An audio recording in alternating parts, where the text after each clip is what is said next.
Sekali lagi saya menyapa untuk teman-teman yang baru bergabung.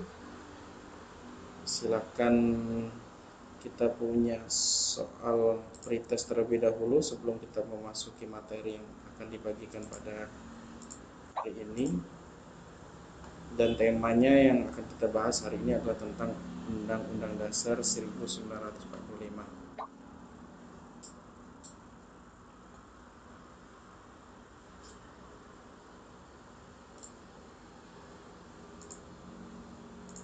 Sudah ada 5 orang, Rian, Intan, Nova, Putri, dan Ova di sini yang sudah bergabung. Mungkin yang baru hadir bisa lihat di tele untuk link pretest kita pada malam hari ini, dan untuk yang mau langsung direct dari grup chat saya kirim ulang. Ini adalah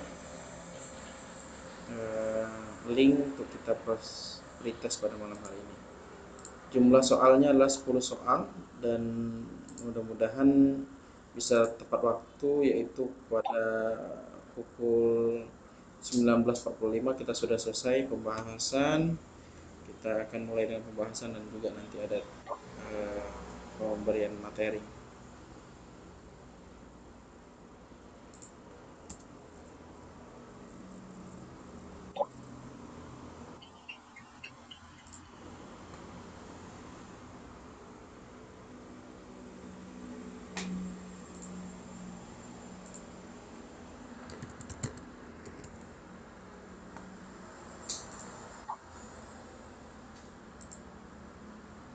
Sudah ada 11 orang yang join.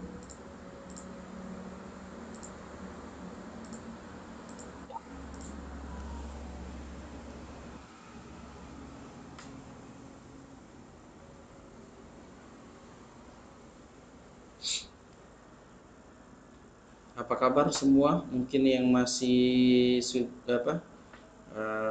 baru bergabung, saya kakak ucapkan selamat datang di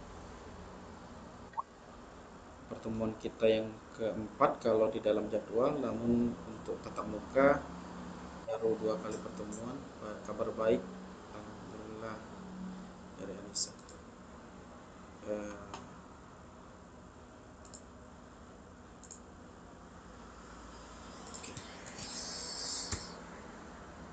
Ya, saya kirim ulang lagi Kak, ini questnya mulai jam berapa? Kalau udah terkumpul 50%-nya kita mulai. Saat ini baru 11 orang yang join di dalam aplikasi Zoom, kemudian baru 14 orang yang masuk di dalam aplikasi Quizzes. Mudah-mudahan makin cepat karena ini sudah azan Isya kalau posisinya di tempat kakak ya.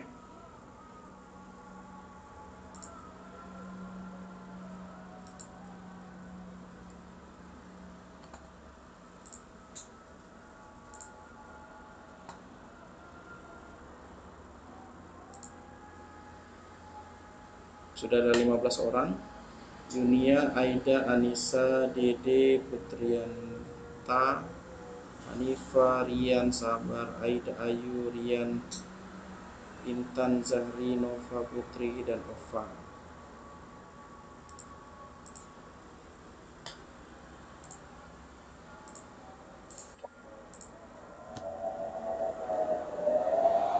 Suaranya kurang jelas Kak. Baik Kak, kuisnya mulai jam berapa? Langsung masuk aja atau bagaimana? Suaranya kurang jelas. Oke. Gimana ini suaranya? Sudah jelas atau masih ada gangguan? Putus-putus Kak, ya mungkin gangguan ya, karena hotspotnya kurang stabil.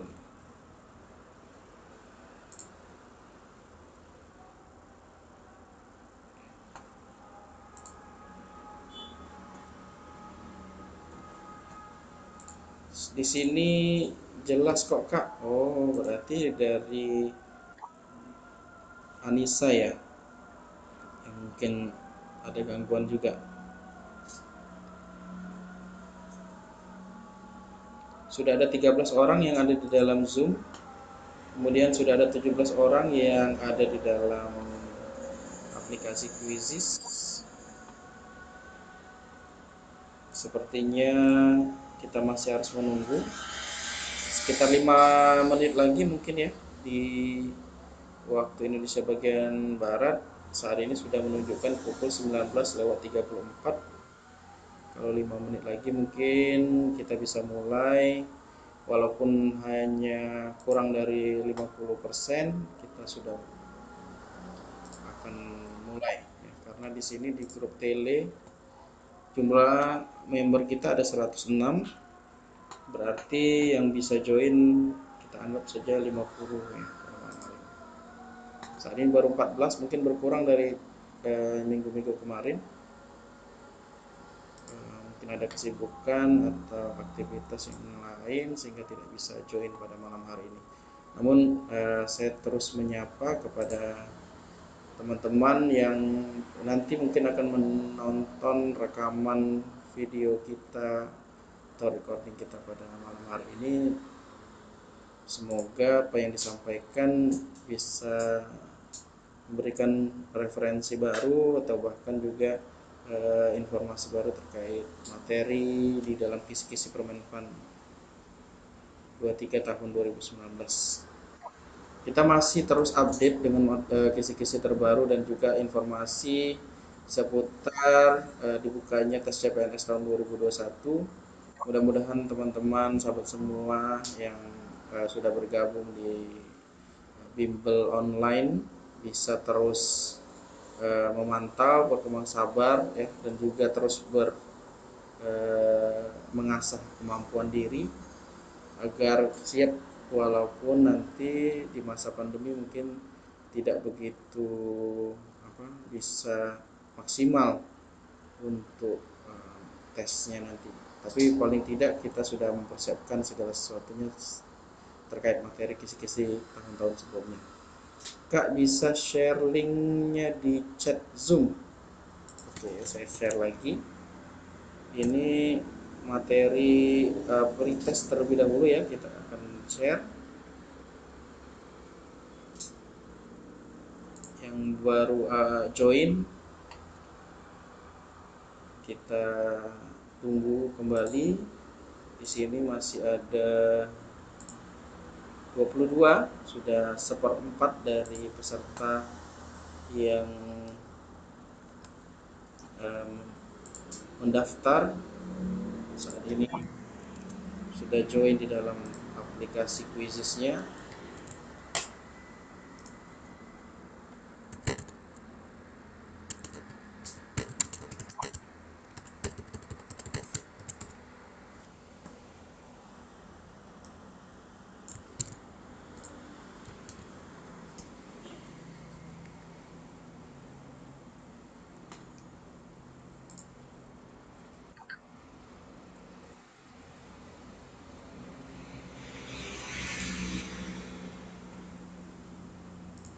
Sekarang 24, sudah menambah 2 orang lagi.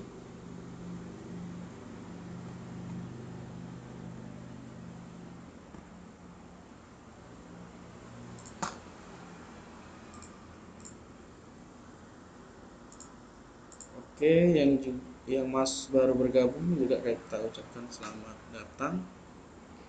Saat ini materinya tentang tes wawasan kebangsaan dengan submateri Undang-Undang Dasar 1945.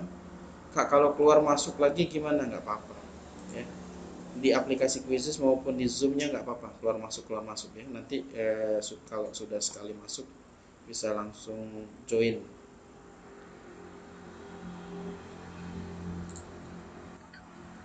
Saat ini sudah ada 17 orang yang sudah ada tergabung di dalam Zoom dan 24 orang yang tergabung dalam Quizizz.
Kita cek lagi, sudah ada 27 orang di dalam aplikasi Quizzes dan 19 orang yang ada di dalam Zoom.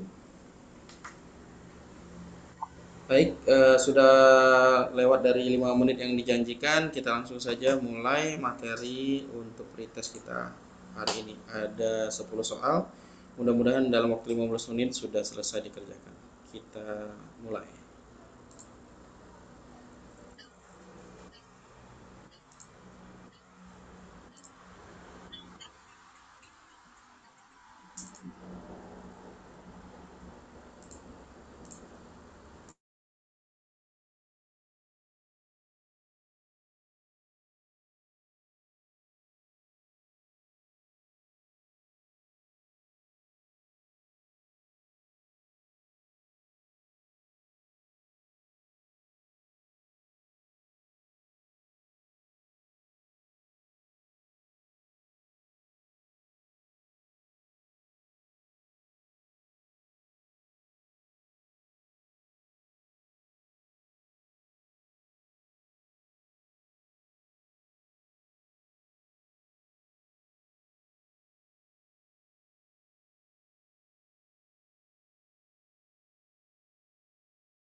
sudah ada 10 orang yang sudah menyelesaikan pretest kita pada malam hari ini.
Sudah ada 17 partisipan yang bergabung di dalam materi pretest kita terlebih dahulu. Waktu menunjukkan saat ini pukul 19.50, artinya baru 10 menit dari jadwal yang sudah kita sepakati tadi. Oleh karena itu kita masih menunggu 5 menit lagi untuk teman-teman yang masih mengerjakan, karena ini ada yang sudah hampir selesai dan ternyata cukup sulit juga ya apa yang dibuat di dalam aplikasi Quizzes ini.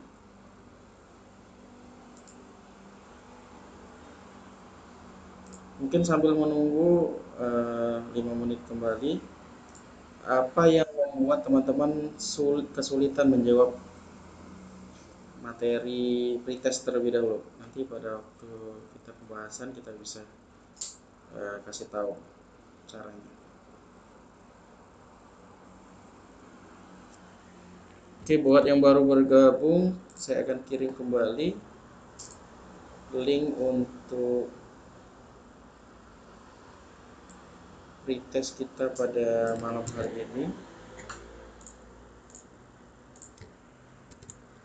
Ya, selamat datang yang baru bergabung. Pasal-pasal Kak nggak hafal ya.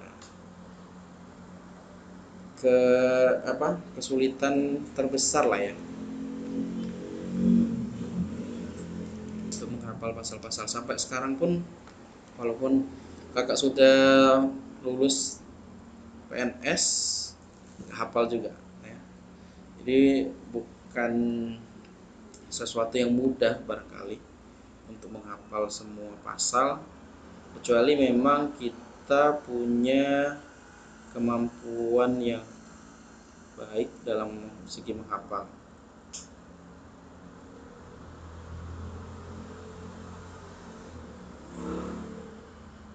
Biar kita tidak tidak terlalu kebingungan kalau misalnya ditanya soal pasal, soal ayat, butir dan segala macam, alangkah baiknya jika memang kita buat rangkuman.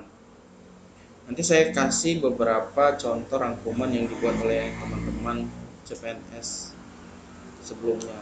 Jadi kita bisa sambil belajar, oh begini pola yang bisa dipelajari. Jadi tidak mesti harus dihafal sedetail mungkin isi bacaannya, namun bisa lebih dipersingkat atau diambil pointer-pointernya aja.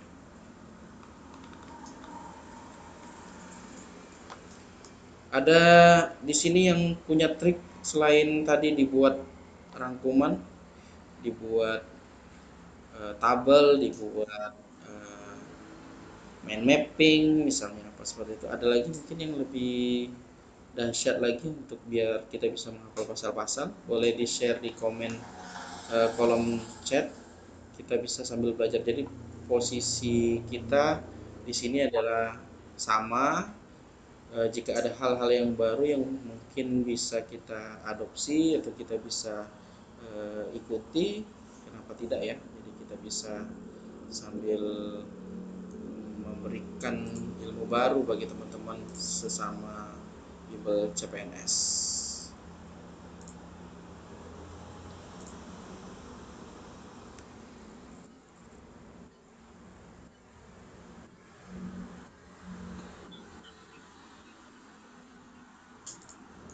Oke, saat ini sudah 19 lewat 54, 1 menit lagi.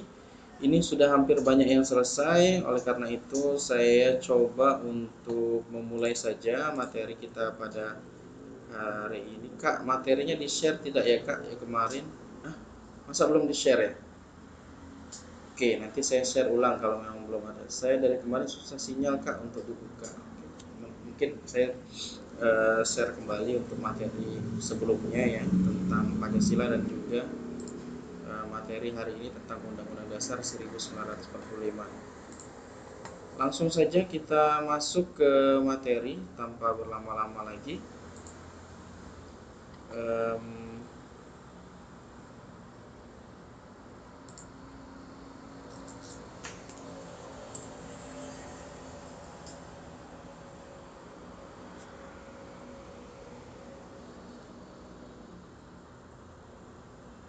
Saya izin share materinya terlebih dahulu soal pretest undang-undang.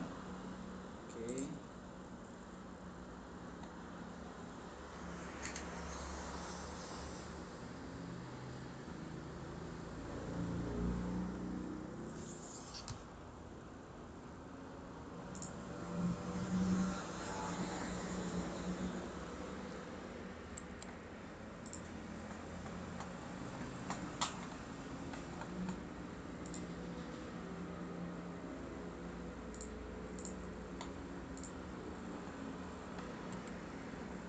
Saya ulang kembali karena tadi nge-lag ya, tidak bisa di play. Oke, saya coba sekali lagi.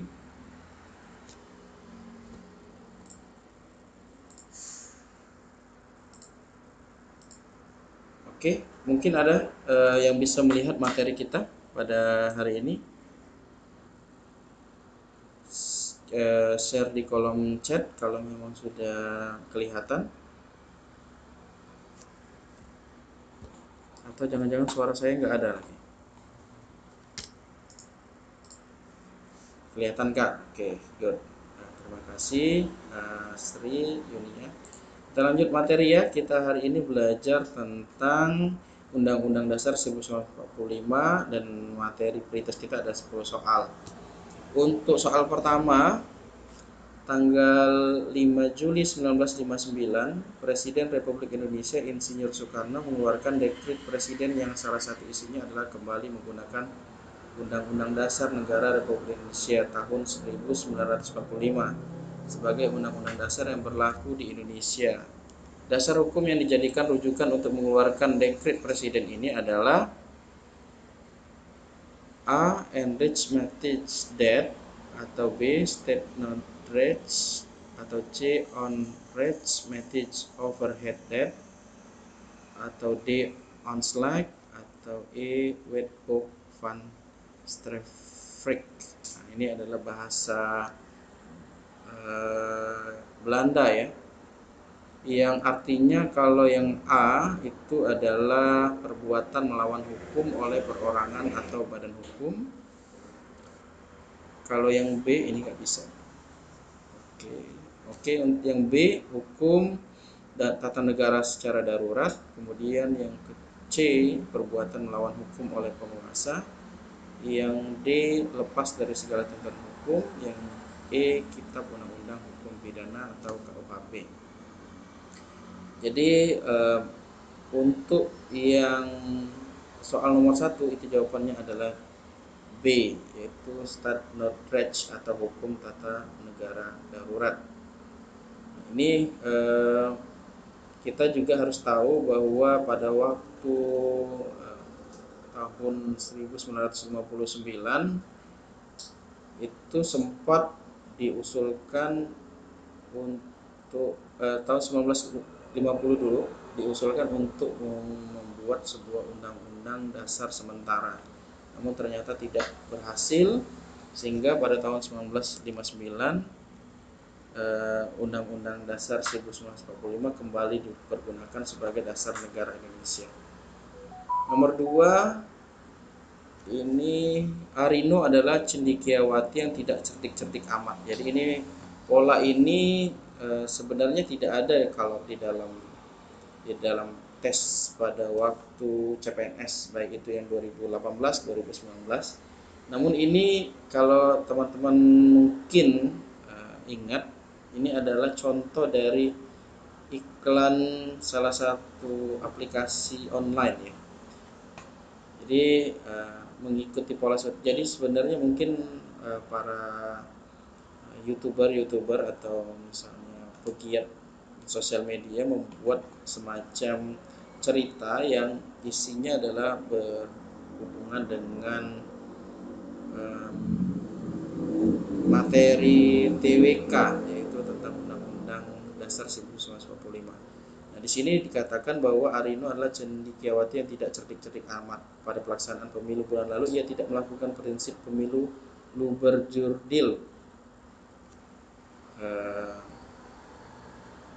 secara sempurna. Luberjurdil itu adalah singkatan ya, yang apa ya kepanjangannya, lupa saya. Langsung, Langsung, umum, umum, bebas, dan rahasia, jujur jujur dan adil dan ya. adil. Ya, jadi pelaksanaan pemilunya telah usai. Arino bersama ibu-ibu tetangga lainnya mengerumpi terkait siapa pemilihan mereka dalam pemilu tersebut. Nah, tindakan Arino tersebut secara nyata tidak mengimplementasikan undang-undang pada bab berapa, pasal berapa, ayat berapa, ini kurang ngerti ya. Jadi di sini dikatakan bahwa dia bertanya tentang bab, pasal dan ayat untuk tindakan seorang Arino ya, yang mungkin membicarakan siapa tokoh di pemilu yang mereka pilih. Jadi di sini ada pilihannya yang bab ke-7B ya, itu pasal 22E ayat 1, itu jawaban yang benar. Itu menyatakan bahwa pemilu umum yang dijelaskan di dalam Undang-Undang 1945 itu ada 6 ayat. Yang pertama adalah pemilihan umum dilaksanakan secara langsung, umum, bebas, rahasia, jujur dan adil. Itu setiap 5 tahun sekali. Yang kedua adalah pemilihan umum diselenggarakan untuk memilih anggota Dewan Perwakilan Rakyat, Dewan Perwakilan Daerah, Presiden dan Wakil Presiden, dan Dewan Perwakilan Rakyat Daerah. Lalu yang ketiga, peserta pemilihan umum memilih anggota Dewan Perwakilan Rakyat dan anggota Dewan Perwakilan Rakyat Daerah adalah partai politik. Yang keempat adalah peserta pemilihan umum untuk memilih anggota Dewan Perwakilan Rakyat adalah perseorangan.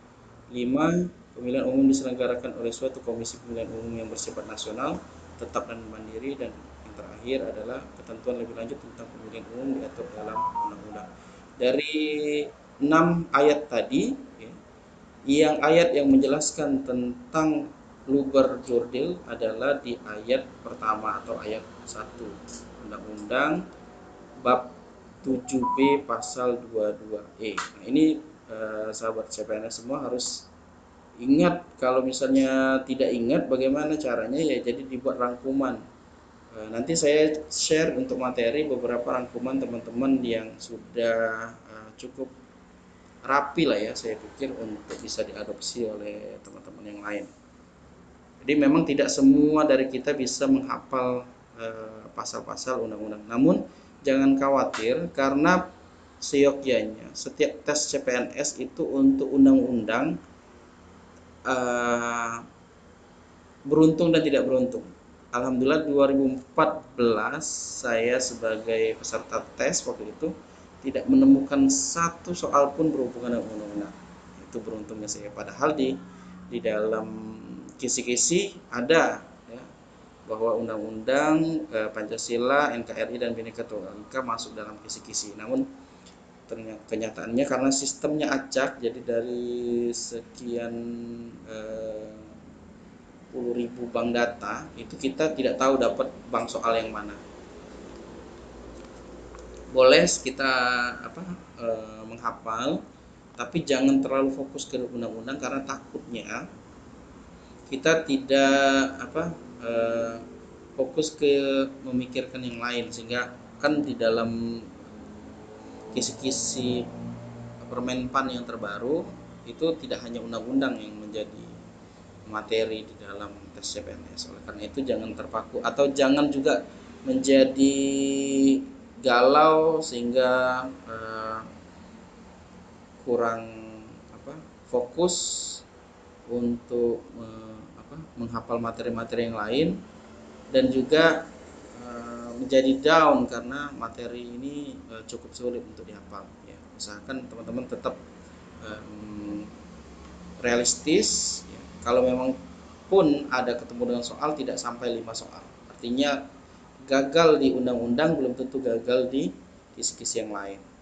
Selanjutnya Bambang nomor 3 ya. Bambang dikenal oleh tetangganya sebagai seorang warga negara yang baik dan sayang kepada anak-anaknya. Hal itu ia buktikan dengan menyekolahkan anak-anaknya minimal sampai pendidikan dasar 9 tahun atau SMP. Tindakan Bambang tersebut secara nyata merupakan implementasi positif dari undang-undang di bab berapa, pasal berapa, dan ayat berapa. Di sini teman-teman sekali lagi sama dengan soal nomor 2, harus tahu isi yang terkandung di dalam Undang-Undang 1945, baik yang sebelum amandemen maupun yang sesudah amandemen. Bahwa di sini kalau dilihat dari pilihan jawaban, maka jawaban yang benar adalah D, itu bab 13 pasal 31 ayat 2, di mana pada ayat 2 dikatakan bahwa pendidikan dijelaskan pada pasal tersebut berisi 5 ayat. Yaitu yang pertama, setiap warga negara berhak mendapatkan pendidikan. Yang kedua adalah setiap warga negara wajib mengikuti pendidikan dasar dan pemerintah wajib membiayainya. Yang ketiga, pemerintah mengusahakan dan menyelenggarakan satu sistem pendidikan nasional yang meningkatkan rasa keimanan, ketakwaan, serta akhlak mulia dalam rangka mencerdaskan kehidupan bangsa. Yang keempat adalah negara memprioritaskan anggaran pendidikan sekurang-kurangnya 20% dari anggaran pendapatan dan belanja negara. Kemudian yang kelima adalah pemerintah memajukan ilmu pengetahuan dan teknologi dengan menunjang tinggi nilai-nilai agama dan persatuan bangsa untuk kemajuan peradaban serta kesejahteraan umat manusia. Sebentar saya admit dulu yang baru masuk. Nah, jadi dari sini dijelaskan bahwa bab 13 pasal 31 ayat 2 adalah yang tepat untuk menyatakan bahwa sikap seorang Bambang tersebut adalah tindakan yang benar dan sesuai dengan Undang-Undang Dasar 1945. Selanjutnya yang keempat, Pemerintah Kabupaten X mengadakan pelatihan menjahit gratis untuk ibu-ibu rumah tangga. Kegiatan ini bertujuan untuk meningkatkan keterampilan perempuan. Diharapkan pelatihan ini akan menambah penghasilan keluarga. Kegiatan yang diselenggarakan pemerintah sesuai ketentuan Undang-Undang Dasar Negara Republik Indonesia tahun 1945, terutama terdapat pada pasal berapa, ayat berapa. Di sini juga harusnya kita harus banyak menghafal materi dan pasal serta ayat yang ada dalam Undang-Undang Dasar 1945. Untuk jawaban yang benar adalah E, yaitu pasal 34 ayat 2, di mana pada pasal 34 dikatakan negara mengembangkan sistem jaminan sosial bagi seluruh rakyat dan memberdayakan masyarakat yang lemah dan tidak mampu sesuai dengan martabat kemanusiaan. Sehingga jawaban E yang paling tepat. Namun jika kita ingin melihat atau merujuk ke pasal yang lain, yaitu pasal 31 ayat 1 pada jawaban yang A, maka ini berbunyi tiap-tiap warga negara berhak dan wajib ikut serta dalam usaha pertahanan dan keamanan negara. Sedangkan untuk pasal 31 ayat 1 atau yang pada jawaban B, itu setiap warga negara berhak mendapatkan pendidikan. Lalu pada pasal 32 ayat 1 dikatakan bahwa negara memajukan kebudayaan nasional Indonesia di tengah peradaban dunia dengan menjamin kebebasan masyarakat dalam memelihara dan mengembangkan nilai-nilai budayanya. Dan untuk jawaban D atau pasal 33 ayat 2 dikatakan bahwa cabang-cabang produksi yang penting bagi negara dan yang menguasai hajat hidup orang banyak dikuasai oleh negara. Nah, inilah yang harus teman-teman pahami, soal-soal yang menjebak dan juga butuh ketelitian, sehingga walaupun di dalam aplikasinya dijelaskan ada cerita atau mirip-mirip seperti soal TKP, namun kita harus mengetahui dasar-dasar dari materi yang ada di kisi-kisi. Kalau misalnya kita tidak hafal, ini membuat kita tidak bisa menjawab dengan benar, sehingga teman-teman memang diharuskan untuk banyak mengingat materi yang ada di dalam Undang-Undang Dasar 1945. Selanjutnya, menurut Undang-Undang 1945 pasal berapa dan ayat berapa dikatakan bahwa, sebentar saya admit dulu, negara Indonesia adalah negara kesatuan yang berbentuk republik. Terdapat beberapa bentuk pemerintahan lain yang diungkapkan oleh beberapa ilmuwan. Oleh Aristoteles misalnya, bentuk pemerintahan dibagi menjadi 6, yaitu monarki, tirani, aristokrasi, oligarki, politeia, dan demokrasi. Bentuk pemerintahan tirani tidak cocok diterapkan di Indonesia. Nah, ini karena kita harus tahu dulu tadi pertanyaannya pasal berapa ayat berapa tentang NKRI. Lalu alasan kenapa kita tidak cocok masuk sebagai kategori pemerintahan tirani ada di pasal 1 ayat 1 yang dikatakan bahwa kita adalah negara republik, di mana kalau kita berbentuk tirani tidak cocok dijalankan di Indonesia, karena menurut Aristoteles atau Plato, tirani adalah pemerintahan yang dipegang oleh satu orang secara sewenang-wenang, dan kita bukan negara seperti itu, sehingga founding father kita memilih lebih kepada pemerintahan jenis republik daripada jenis tirani atau yang lain. Oke, nomor 6, bentuk yang merupakan makna pembukaan Undang-Undang 1945 alinea ketiga. Ini adalah contoh-contoh ya yang bisa kita ambil di dalam menyikapi makna dari pembukaan Undang-Undang 1945. Ada 4 alinea di dalam pembukaan Undang-Undang 1945. Salah satunya alinea ketiga, di mana pada alinea ketiga itu berisi 3 poin. Yang pertama adalah motivasi spiritual yang luhur, bahwa kemerdekaan kita adalah berkat rahmat Allah yang Maha Kuasa. Yang kedua adalah keinginan yang didambakan oleh segenap bangsa Indonesia terhadap suatu kehidupan yang berkesinambungan. antara kehidupan material dan spiritual dan kehidupan dunia dan di akhirat. Dan yang ketiga adalah pengukuhan pernyataan proklamasi kemerdekaan. Dari ketiga alinea tadi yang cocok adalah yang B, karena ada kata keinginan yang didambakan oleh segenap bangsa Indonesia terhadap suatu kehidupan yang berkesinambungan antara kehidupan material dan spiritual di dunia dan di akhirat. Untuk yang lain tidak cocok karena ada di alinea yang lain. Dan soal berikutnya, soal nomor 7.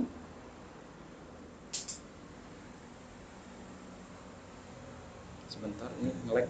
Berikut ini yang merupakan makna pembukaan Undang-Undang 1945 alinea kedua, yaitu di sini ada beberapa pilihan jawaban. Namun untuk mengetahui bahwa makna pembukaan alinea kedua Undang-Undang Dasar 1945 itu ada 3. Yang pertama ada kemerdekaan yang dicapai oleh bangsa Indonesia adalah melalui perjuangan pergerakan dalam melawan penjajah. Yang kedua adalah adanya momentum yang harus dimanfaatkan untuk menyatakan kemerdekaan. Dan yang ketiga bahwa kemerdekaan bukanlah akhir perjuangan, tetapi harus diisi dengan mewujudkan negara Indonesia yang merdeka, bersatu, berdaulat, adil dan makmur. Maka dari ketiga poin tadi yang bisa kita ambil untuk menjadi makna pembukaan Undang-Undang alinea kedua, yaitu yang C, kemerdekaan yang dicapai bangsa Indonesia adalah melalui pergerakan melawan penjajah. Nah, ini alinea 1, 2, 3, dan 4 untuk teman-teman yang mungkin bingung ya, kok dari mana bisa menganalisa itu. Ini memang ada materinya, nanti akan kita kakak share di dalam materi kita hari ini. Selanjutnya soal nomor 8. Oke. Sesuai dengan teori yang diajukan oleh Notonegoro, pembukaan Undang-Undang 1945 merupakan pokok-pokok kaidah yang negara yang fundamental. Jadi di sini ada menurut Profesor Dr. Andes Notonegoro SH ya, di dalam bukunya mengenai pembukaan Undang-Undang Dasar 1945, baik itu pokok kaidah negara yang fundamental. Pada tahun 1959 disebutkan bahwa Undang-Undang Dasar Negara Republik Indonesia bukanlah merupakan hukum yang tertinggi, sedangkan pembukaan pada hakikatnya terpisah dengan undang-undang dan merupakan pokok kaidah negara yang fundamental. Adapun isinya termuat pada pilihan jawaban A, B, dan C. Itu ditinjau dari proses terjadinya pembukaan undang-undang dibuat dan ditetapkan oleh pembentuk negara. Ditinjau dari isinya pembukaan memuat dasar negara, cita-cita kewarganegaraan, dasar cinta, cita-cita negara, dan amandemen Undang-Undang Dasar sebagai upaya desakralisasi konstitusi negara Republik Indonesia. Jadi tiga-tiganya benar, maka jawaban yang tepat adalah E.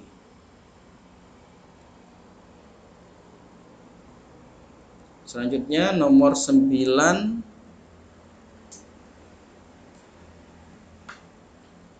Walaupun secara resmi tidak menggunakan nama Undang-Undang sementara, Undang-Undang Dasar sementara, namun sejak semula pembentukan Undang-Undang 1945 dimaksud bersifat sementara. Hal ini dapat dilihat dalam peraturan tambahan pasal berapa. Di sini dikatakan bahwa jika kita melihat dan membaca undang-undang yang pertama kali dibuat, itu disebutkan bahwa ada pasal tambahan. Pasal tambahan ada 2. Yang pertama adalah dalam 6 bulan sesudah akhirnya peperangan Asia Timur Raya, Presiden Indonesia mengatur dan menyelenggarakan segala hal yang ditetapkan dalam Undang-Undang Dasar negara ini.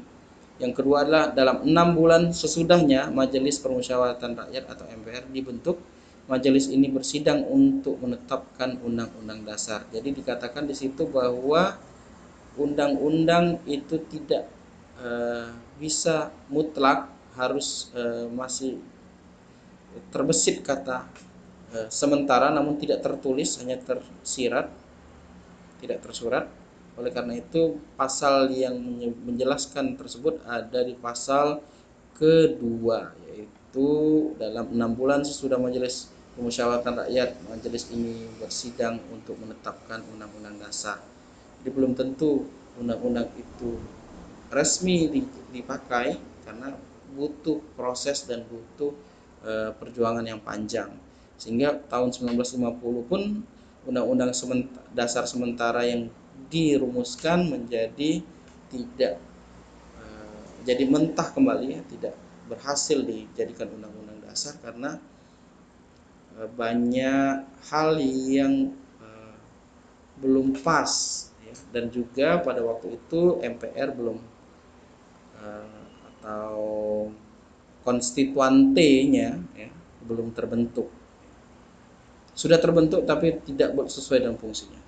Oke, dan terakhir materi kita pada waktu pretest adalah yang dijelaskan alasan akan pemberian sifat sementara pada Undang-Undang Dasar 1945 dapat diperkirakan bahwa di sini dikatakan bahwa kata-kata Undang-Undang Dasar 1945 itu bersifat sementara karena bersifat menunggu terpilihnya konstituante tadi yang saya sebutkan atau Dewan Perwakilan hasil dari pemilihan umum yang menyusun konstitusi baru.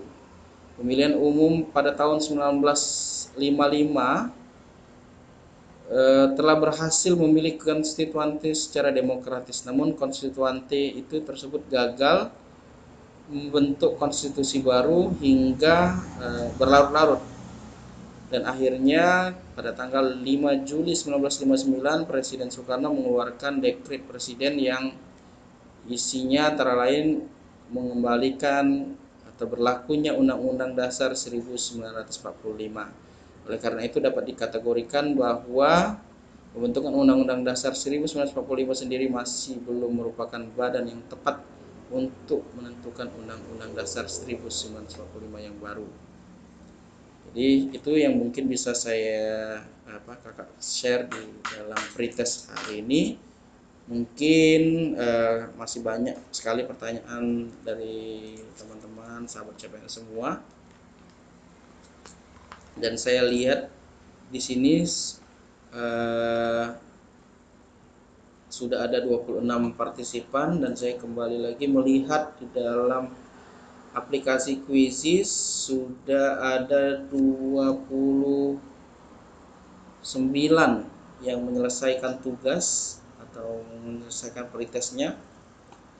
Untuk yang lain masih ada kendala, sepertinya masih ada yang belum selesai. Ada 3 orang yang belum menyelesaikan. Jadi total ada 33 partisipan.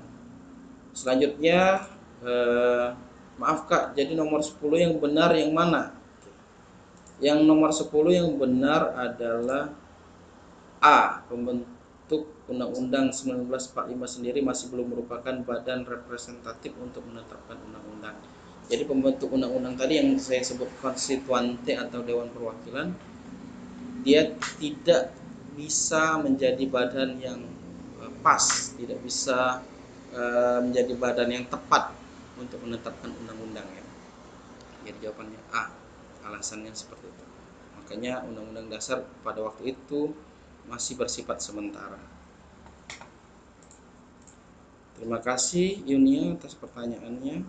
Selanjutnya saya akan share materi kita pada hari ini.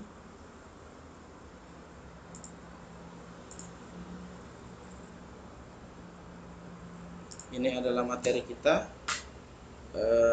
Silakan disimak bersama. Oke, ini ada pertanyaan. Terima kasih Kak. Oke, kirim pertanyaan. Jadi sahabat CPNS semua, hari ini kita belajar tentang Undang-Undang Dasar 1945. Mungkin teman-teman sudah bosan atau sudah sering ya mendengar Undang-Undang Dasar 1945. Namun apa ceritanya? Ya, bagaimana sejarahnya kok bisa namanya Undang-Undang Dasar 1945? Kenapa ada 1945 sementara? Kemudian kenapa ada amandemen? Mungkin ada yang mau share sedikit sebelum kita masuk materi. Ada yang mau bercerita di sini? Open mic, silakan.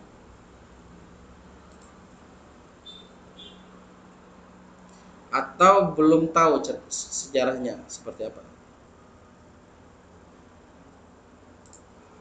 Oke, nggak ada ya. Berarti kita share screen lagi. Jadi di sini ada asal usulnya ya, kenapa Indonesia memilih Undang-Undang Dasar 1945 sebagai Undang-Undang Dasar negara. Belum tahu Kak, jelasin. Aida ya. Jadi di ini Aida dan kawan-kawan yang lain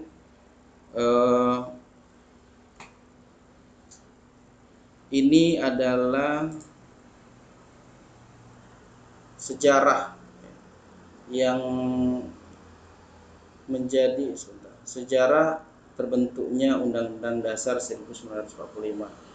Jadi pada waktu itu perumusan Undang-Undang Dasar 1945 berawal dari terbentuknya Badan Penyelidik Usaha Persiapan Kemerdekaan Indonesia atau BPUPKI yang terjadi pada tanggal 29 April 1945. Ini ada yang bersuara. Sebentar saya